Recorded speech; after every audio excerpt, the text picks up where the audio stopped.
আপনারা জানেন আমাদের গাজীনগরী সাহেব নৃশংসভাবে খুন হয়েছেন এবং খুনিকে চিহ্নিত করার জন্য ইতিমধ্যে এই যে আব্দুল হাফিজ পাঠানকে পুলিশ গ্রেপ্তার করেছে। গ্রেপ্তার করার পরে কোর্টে সুপর্দ করার পরে উনি রিমান্ড চেয়েছিলেন 7 দিনের রিমান্ড চাওয়ার পরে আজকে দীর্ঘ শুনানি অন্তে উভয় পক্ষে দীর্ঘ শুনানি অন্তে বিজ্ঞ আদালত এই আব্দুল হাফিজ পাঠানকে 3 দিনের রিমান্ড মঞ্জুর করেছেন।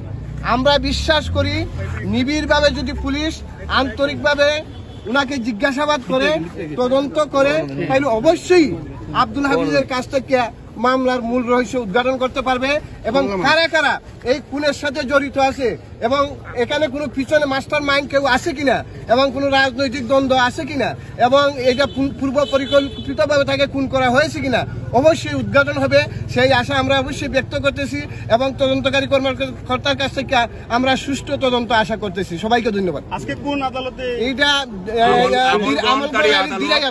দিরাই আদালতে এটা শুনানি হয়েছে এবং আমাদের সুনামগঞ্জের বিজ্ঞ পাবলিক প্রসিকিউটর সহ আমরা অ্যাডিশনাল পিপি সাহেবরা সহ সিনিয়র আইনজীবী সহ প্রায় শতাধিক আইনজীবী আমরা রাষ্ট্রপক্ষে আমরা ছিলাম, বাদী পক্ষে আমরা ছিলাম।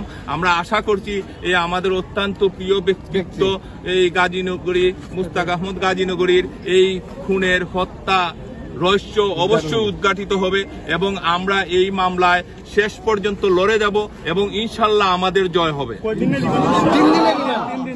3 দিনের বিজ্ঞ আদালত সবকিছু উভয় পক্ষের শুনানি অন্তে 3 দিনের রিমান্ড মঞ্জুর করেছেন।